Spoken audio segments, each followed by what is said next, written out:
For this research proposal, I decided to do the use of social media and the impact that it has on the perceptions of body image in adolescents.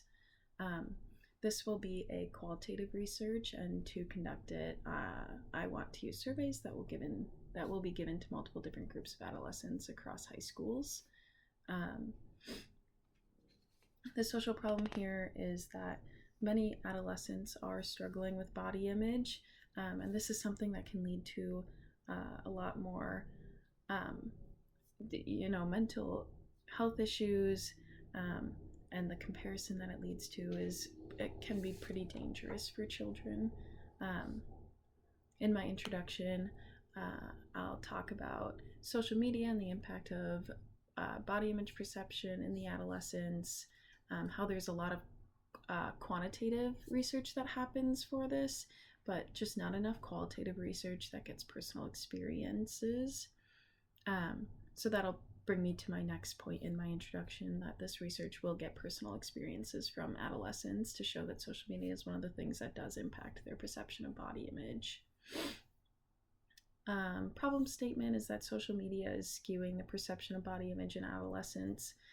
This is something that's creating many mental health issues. And again, there's a lot of research to show that this is a problem and that social media is one of the connections to body image perception. And although a lot of the research is quantitative data, it doesn't capture everything that is going on, mentally in adolescence. And so qualitative data is one of the things that we are missing to be getting those personal experiences. So my research question is, how does social media impact the perception of body image in adolescents? So again, there is a lot of research out there that is correlating social media to the presence of body image issues in teenagers. The difference is that the gap is just not coming from adolescents themselves. It's coming from the data that's being provided and other things such like that. So the macro issue of this social problem is that social media is not regulated at all in the United States. So a lot of these teenagers and adolescents just have plenty of access to whoever they want to be seeing, and obviously comparing themselves to, which can create problems.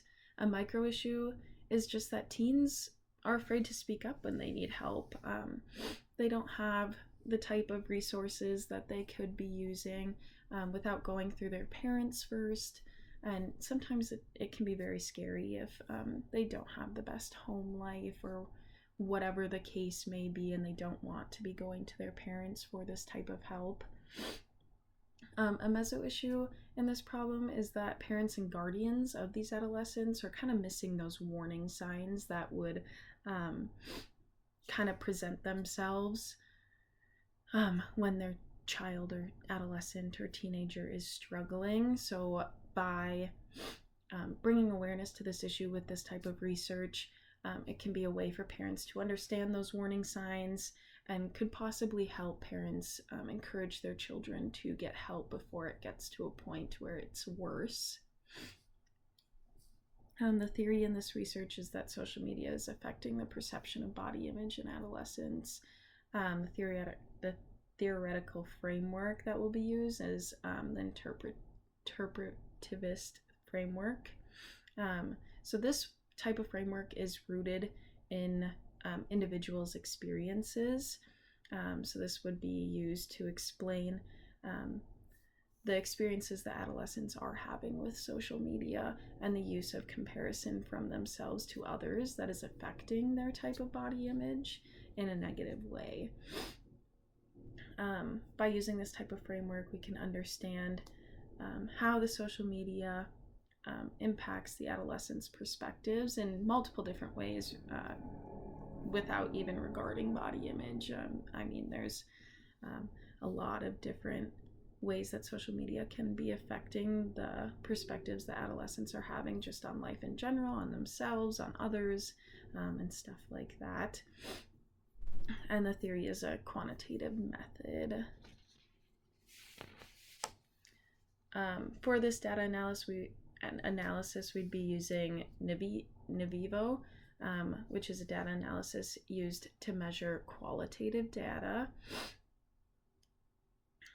For the type of research that I want to do, I would like to conduct a survey that would be given to multiple different high schools in the area, so that high schoolers in their adolescent years would have the opportunity to participate. The survey would be anonymous, so they don't have to put their names in. I chose this type of research because then we can get the actual experiences that these students are having, and we can get it straight from them. It's not anything like data or anything like that, and stuff. So they can explain their perception of body image and how it may have been warped due to being on social media and not being regulated, and following all these different influencers and celebrities that have obviously maybe have done things to their body, or maybe they're promoting an unhealthy lifestyle. And I think it's really important to understand how the students feel during this research, which is why I rejected other methods of research. So why is this research important? It's important because it would bring understanding to many adolescents who struggle with body image issues due to their access to social media. And in conducting this research, by giving those surveys out, it might be a chance for those kids to maybe, stop following those people that are promoting those unhealthy lifestyles and unhealthy eating habits and such like that. And by creating and going forward with this research, it would bring a lot of awareness to the serious mental health issues that this can create, that social media can bring up. So such as like eating disorders, depression, anxiety, stuff like that, and just the body image perception that is being skewed due to who they're following and stuff like that. Bringing awareness to this could also be a way to help develop social policies and improve the condition that social media is in. And it could improve like the regulation that we're having, and could encourage regulation to be done on social media for adolescents in general. There is a massive culture online that is detrimental to an adolescent's body image. The promoting of unhealthy lifestyles and how to maintain that specific body type that everybody wants. So when discussing body image in adolescence, it doesn't discriminate. This could affect any adolescent, regardless of race, gender, social class, age, ethnicity, disabilities. It can affect anyone. Mostly what we see it in is it's affecting girls, adolescent girls, but it doesn't mean that it's just limited to the girls. For ethics, in the NASW Code of Ethics 6.02, it's public participation. So using this specific Code of Ethics would be a great way to get parental involvement in this and public participation to help with sharing policies related to social media and ensure that parents and guardians understand that there are resources out there that teenagers can be using if they are struggling with this.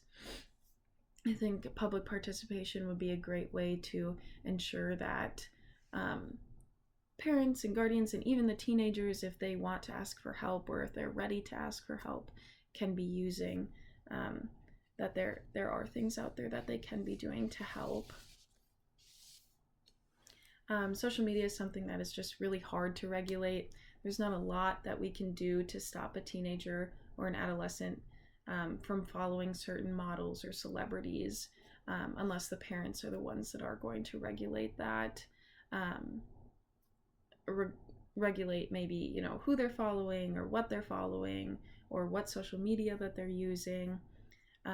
So one of the things that we could be doing is just promoting individuals who have a platform or something like that to promote body positivity.